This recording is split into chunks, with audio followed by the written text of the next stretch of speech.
अरे स्टूडेंट्स, तो काफी सारे स्टूडेंट्स मुझसे पूछ रहे थे कि सर डायलेक्टिकल मटेरियलिज्म और हिस्टोरिकल मटेरियलिज्म के बीच में अंतर क्या है, या कोई अंतर है क्या इसमें।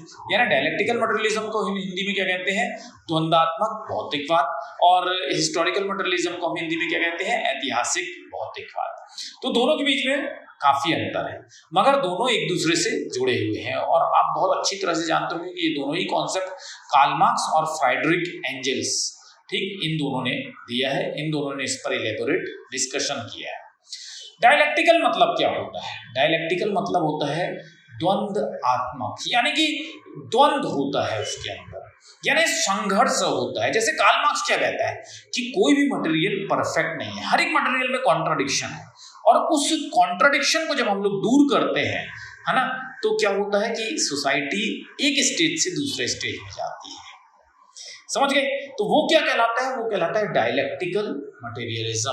यानी ये कहता है कि दो मटेरियल्स में संघर्ष होते हैं और उसके कारण क्या होता है, सोसाइटी में चेंज आते हैं, परिवर्तन आते हैं। उसको हम लोगों ने कॉन्सेप्ट का नाम दिया डायलेक्टिकल मटेरियलिज्म। अब समझिएगा, अब जैसे एक पहले था कोई चीज और दूसरी चीज इन फ्यूचर आएगी और एक चीज इन प्रेजेंट में है, तो कार्ल मार्क्स को ये समझना था कि पुराना इतिहास कैसा है। जब वो ये समझने लगे तो उन्होंने यूज किया डायलेक्टिकल मटेरियलिज्म के मेथड को यहाँ पर, कि सोसाइटी कैसे बदलती है, पहले समाज कैसा था।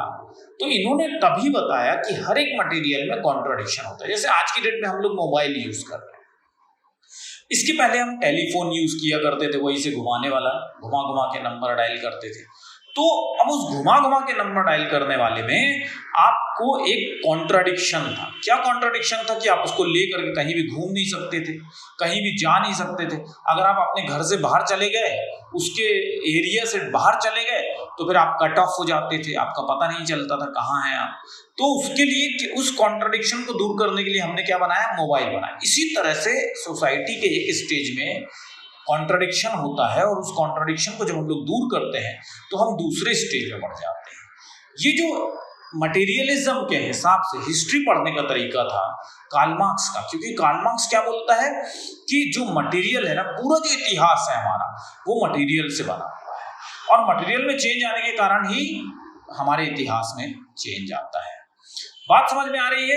एक जगह मटेरियल के बीच में संघर्ष है तो वो डायलेक्टिकल मटेरियलिज्म कहलाता है, और दूसरी जगह जब हम हिस्ट्री देखते हैं सोसाइटी की मटेरियल के अकॉर्डिंग, क्योंकि मटेरियल क्या है, कार्ल मार्क्स के लिए मटेरियल एक इकोनॉमिक थिंग है, आर्थिक तत्व है मटेरियल कार्ल मार्क्स के लिए। और जब आर्थिक तत्व में बदलाव आते हैं तो सोसाइटी एक चरण से दूसरे चरण में आगे बढ़ती है। इसी को हम क्या कहते हैं, इसको हम हिस्टोरिकल मटेरियलिज्म कहते हैं।